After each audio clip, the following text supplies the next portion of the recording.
शिक्षा विभाग की रीढ़ की हड्डी शिक्षा मित्रों को माना जाता है, लेकिन इन शिक्षा मित्रों की तरफ सरकार बिल्कुल भी ध्यान देती हुई नजर नहीं आ रही है। और यही कारण है कि उत्तर प्रदेश के शिक्षा मित्रों में बेहद ही नाराजगी देखने को मिल रही है। फिलहाल आपको बता दें, आज का दिन शिक्षा मित्रों के लिए बेहद ही दुखद दिन है, क्योंकि आज 25 जुलाई 2025 है और इसके पहले 25 जुलाई 2017 को ही इन शिक्षा मित्रों का समायोजन रद्द हुआ था, जिस वजह से शिक्षा मित्र काफी ज्यादा परेशान हुए थे। और 2017 से लेके अब तक लगातार शिक्षा मित्र तमाम तरह के संघर्ष कर रहे हैं, दर दर भटकने को मजबूर है, शिक्षा मित्र मौत की घाट उतर रहे हैं, लेकिन सरकार इनकी समस्याओं के हल के लिए तैयार नहीं है।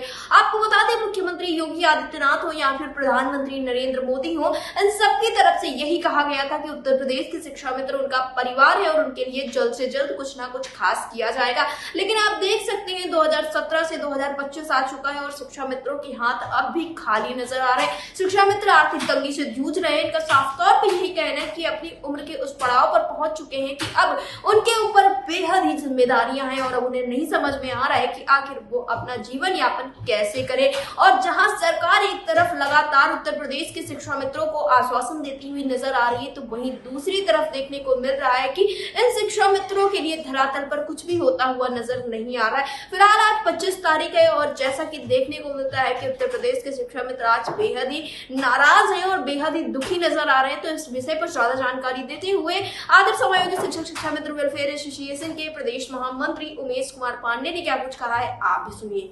उमेश जी, आपका हमारे चैनल अटल टीवी पे बहुत बहुत स्वागत है। जी बहुत बहुत धन्यवाद आपका।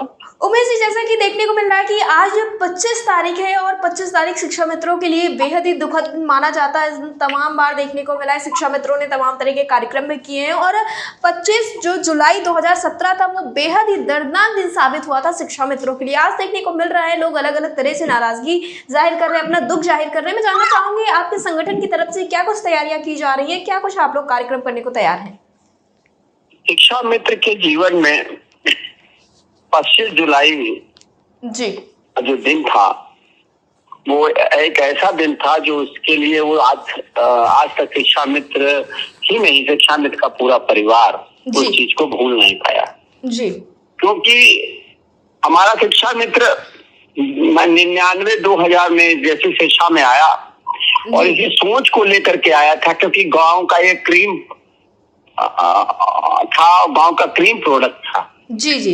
उस समय जब स्नातक और इंटर कर रहे थे शिक्षा मित्र साथी हमारे जी, बहुत ज्यादा उनके दिमाग में तमाम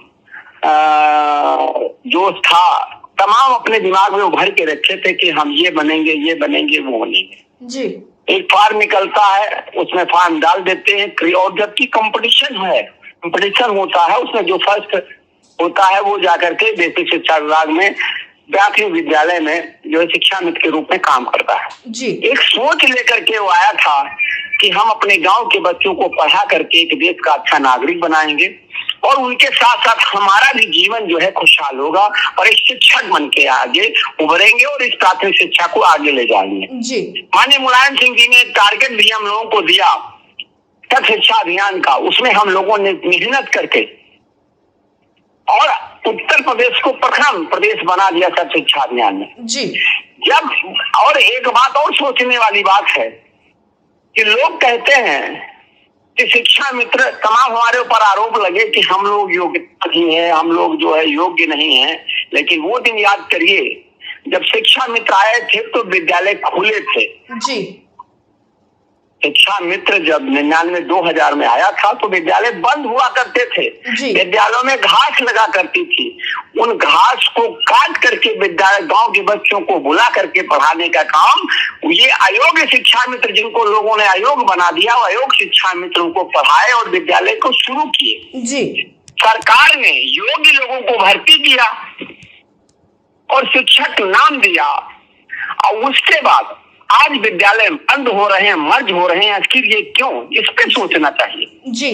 मैं ये सरकार से मांग करता हूँ कि हम शिक्षा मित्रों की सुध ले लीजिए, एक भी विद्यालय मर्ज नहीं होगा और जो टारगेट देंगे हमारा शिक्षा मित्र मेहनत करके आगे बढ़ाएगा। आज भी मैं चैलेंज करता हूं कि जांच करा लिया जाए आपके मंच के माध्यम से।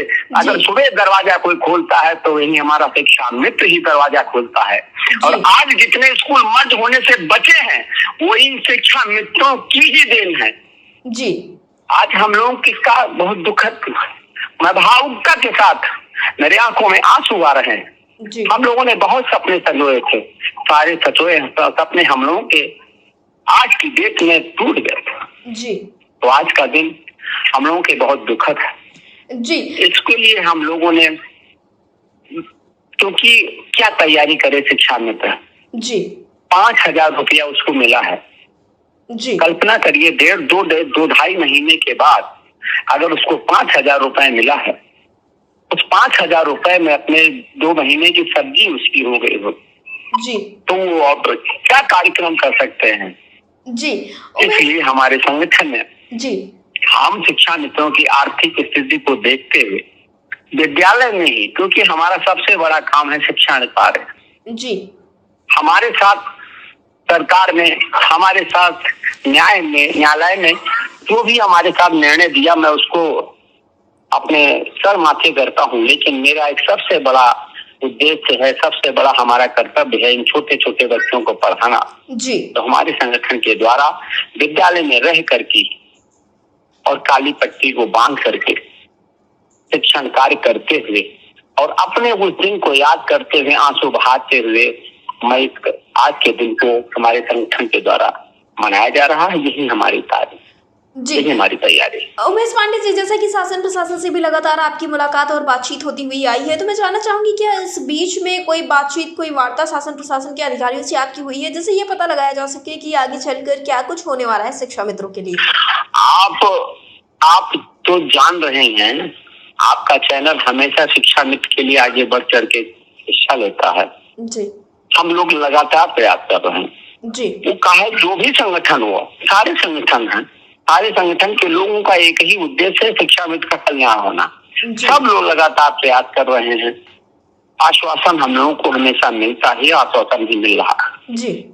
लेकिन ये है कि हम लोगों की कुछ समस्याएं जो थी, जैसे मूल विद्यालय थी महिलाओं वाला है कि अगस्त में शुरू होने की, प्रथम सप्ताह से शुरू होने की संभावना है। ट्रांसफर की प्रक्रिया सब शुरू हो जाएगी। आर्थिक स्थिति जो सबसे बड़ी जटिल स्थिति है, इस महंगाई के दौर में हम कैसे अपने परिवार को चलाएं। अब मैं अपने लिए नहीं जीता हूँ, मुझे अपने परिवार के लिए हमको जीना पड़ रहा है जी। मेरा बच्चा मेरे बराबर हो गया, उसका जूता मेरा जूता बराबर हो गया है। मुझको ये सोचना है कि हम उसका भविष्य कैसे सुधारें इस समय, क्योंकि वो बच्चे इंटरमीडिएट करने के बाद आगे उच्च शिक्षा में जाते हैं। तो उच्च शिक्षा में जाने के लिए क्या शिक्षा मित्र उच्च शिक्षा की शिक्षा अपने बच्चों को दिला सकता है? नहीं दिला सकता। ये सबसे बड़ी विडंबना है, जिसके कारण हर शिक्षा मित्र, कोई शुगर का पेशेंट हुआ है, कोई जो हार्ट का पेशेंट हो गया है, किसी का ब्लड प्रेशर हाई हो गया है, लगभग 99% शिक्षा मित्र बीमारी से जूझ रहा जी। ये बहुत बड़ी जटिल समस्या है। मैं सरकार से अनुरोध करता हूँ, मैं माननीय मुख्यमंत्री जी से अनुरोध करता हूँ, मैं माननीय प्रधानमंत्री जी से अनुरोध करता हूँ कि उत्तर प्रदेश का जो शिक्षा मित्र आपका छोटा भाई है, बहन है, जो आपके उन लोगों को पढ़ाने का काम करता है जिनकी कोई सुध लेने वाला नहीं जी, आप इस पे गौर करिए कि विद्यालय क्यों बंद हो रहे हैं। मैंने जो अभी आपकी बात में हमने कहा कि यही शिक्षा मित्र विद्यालय बंद विद्यालय को खोला था जी। ये अयोग्य शिक्षा मित्र जो विद्यालय बंद थे, बंद विद्यालयों को खोल करके छोटे छोटे बच्चों को पढ़ा करके सर्व शिक्षा अभियान को आगे बढ़ाने का काम किया। आपने योग्य लोगों को अंदर किया, आखिर विद्यालय क्यों बंद हो रहे हैं? ये समस्या है। बच्चे हैं लेकिन बच्चों के पास बैठने का, लोगों को जो है बच्चों के पास बैठना पसंद नहीं करते हैं जी। लेकिन शिक्षा मित्र आप किसी भी विद्यालय में जाइए, वो छात्रों के साथ बैठ करके पढ़ाने का काम करता है, क्योंकि वो उसी गांव का है, उसी परिवेश का है जी। ये सबसे बड़ी समस्या है जी। उमेश जी, अटल टीवी से जुड़ने के लिए धन्यवाद। धन्यवाद आपको।